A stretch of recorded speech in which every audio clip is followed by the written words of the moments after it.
I started with Bigot Flower in 2006, and when we started Bigot Flower, it was just 40 hectare farm. Yeah, so the total farm is, as we talk, it is a 53.5 hectare farm. We are mainly growing all the roses. We have around 45 to 48 varieties with all different colors.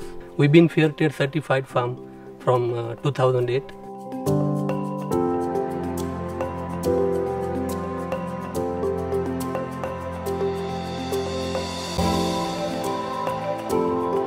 Our market is mainly Europe, and about 50% of our roses go to France, which is where our mother company is, which is called Bigot France. It's been around for over 60 years. Bigot Flowers Kenya began its operations in the year 2002. So as you can see, we are 18 years old. But as a company, the whole group of Bigot Flowers, the operations began decades ago, about 60 years. So we have a lot of expertise in growing flowers.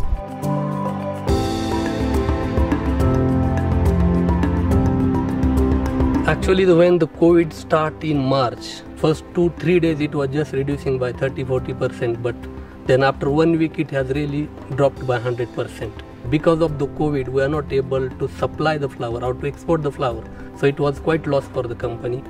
When it started in March, we didn't know what to do. There was so much fear and uncertainty,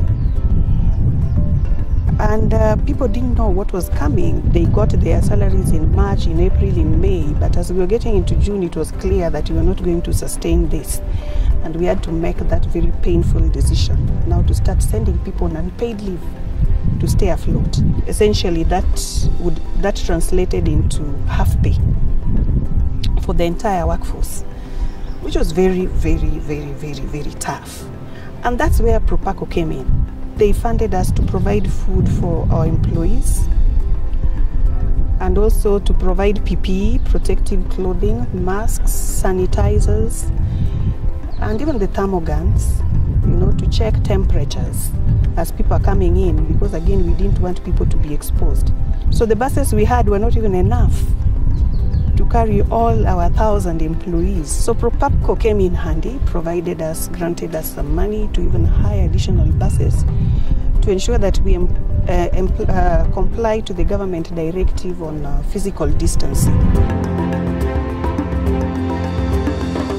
We can see that the cases are rising again in our market destinations, and we just don't know what will happen.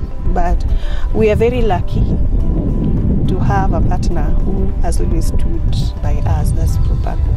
We are eternally grateful to them. I would say very much thank you to the Proparco. They have really helped us from start till today's date, and we have very good business relation with them, and it will go on.